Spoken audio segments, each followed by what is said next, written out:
Saudara-saudara yang terkasih dalam Tuhan Yesus, Shalom, salam damai, salam kasih bagi kita semua.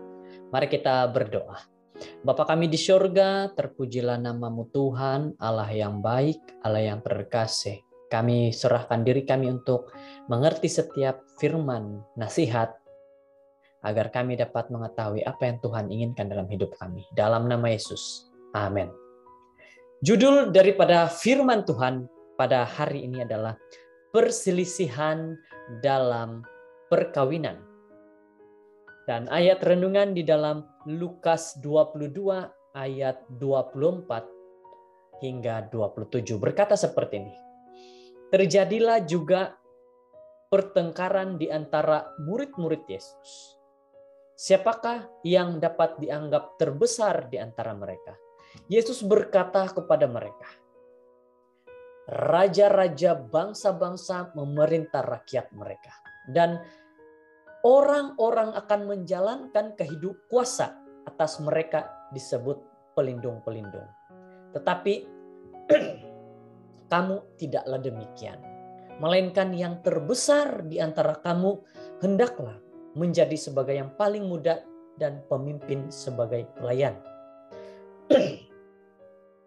Sebab siapakah yang lebih besar yang duduk makan atau yang melayani? Bukankah dia yang duduk makan? Tetapi aku ada di tengah-tengah kamu sebagai pelayan. Kebanyakan perselisihan di dalam perkawinan berasal dari keinginan ini, yaitu menjadi yang terbesar. Nah, saudara-saudara, ini bukan suatu yang baru.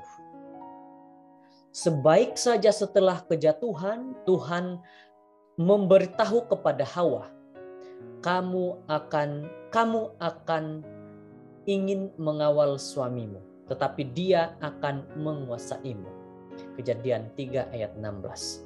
Salah satu kesan dari kemasukan dosa ke dalam dunia ialah keinginan untuk menjadi tuan, menjadi bos. Bahkan di kalangan mereka yang adalah satu daging secara literal, Adam dan Hawa, masih ada keinginan untuk menjadi tuan. Tuhan telah memperingatkan mereka sebelumnya bahwa perselisihan untuk ingin menguasai ini akan wujud dalam perkawinan dan dalam masyarakat. Sehingga pada saat ini saudara-saudara, perkara ini tetap terjadi. Hal seperti berkeinginan, ingin menguasai sesuatu, sehingga terjadi perselisihan, sudah sering kali terjadi di dalam keluarga. Yesus mengubah paradigma ini dan memberitahu kepada murid-muridnya bahwa dalam kerajaannya bukan yang terbesar yang akan dilayani, melainkan yang terbesar itulah yang melayani. Dalam perkawinan, kita harus mencari cara untuk membantu dan melayani satu sama lain. Bermula dengan pasangan kita dan anak-anak kita. Bayangkan sebuah dunia di mana para suami dan istri bekerja keras mengalahkan satu sama lain dan bagaimana mereka melayani satu sama lain.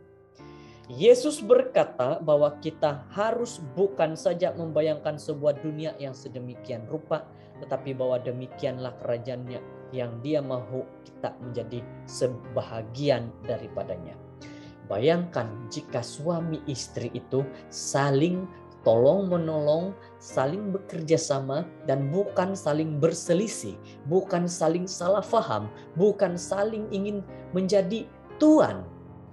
Carilah cara-cara untuk melayani suamimu dan istrimu atas dasar kasih bagi mereka dan atas dasar kasih bagi Yesus.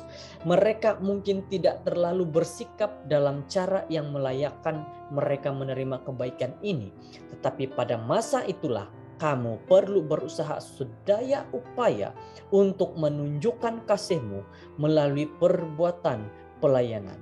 Para murid sudah tentu tidak bersikap mengasihi pada malam Paskah terakhir itu, dan mereka sudah tentu tidak layak untuk dilayani. Tetapi dalam kasih-Nya, dalam kasih Tuhan bagi mereka, Yesus tetap melayani mereka. Yesus dikatakan, siapa yang terbesar itulah yang harus melayani. Yesus memberi contoh kepada para murid-murid. Setelah mengasihi sekalian orang yang menjadi miliknya di dunia ini, Yesus mengasihi mereka sehingga saat akhir. Yohanes 13 ayat 1. Ikuti teladan Yesus dan kasihilah pasanganmu hingga ke saat-saat akhir. Bapa, Tuhan, bantu kami untuk mengasihi dan melayani satu sama lain. Hingga ke saat akhir, karena dengan berbuat demikian, kami bertindak sebagai murid-murid-Mu, karena Ia menunjukkan bahwa Roh-Mu sedang bekerja dalam hati kami. Dan karena dengan berbuat demikian, kami tahu bahwa kasih-Mu tinggal di dalam kami dan di dalam perkawinan kami. Saudara-saudara, mari kita jemput Tuhan dalam hidup kita, keluarga kita, agar tidak ada lagi perselisihan antara pasangan, suami istri, anak-anak, dan juga keluarga. Semoga kita diberkati dengan firman hari ini, bahwa jangan biarkan ada perselisihan dalam keluarga dan perkawinan. Kita berdoa. Kami berdoa saat ini Tuhan, bersyukur kepadamu atas nasihat Tuhan melalui firman-Mu yang begitu baik, sehingga kami mengerti bahwa Tuhanlah satu-satunya yang sentiasa memberikan kami penjagaan dan kekuatan dan nasihat. Terima kasih Tuhan dengan nasihat yang telah Engkau berikan melalui kitab Lukas ini, bahwa Engkau mengatakan bahwa yang harus melayani adalah mereka yang menjadi besar. Mereka harus melayani kepada semua keluarga, pasangan, dan bukan mahu menjadi tuan kepada seorang. Terima kasih Bapa atas nasihat-Mu ini. Terima kasih karena Engkau mendengar doa ini. Di dalam nama Yesus kami sudah berserah. Amin.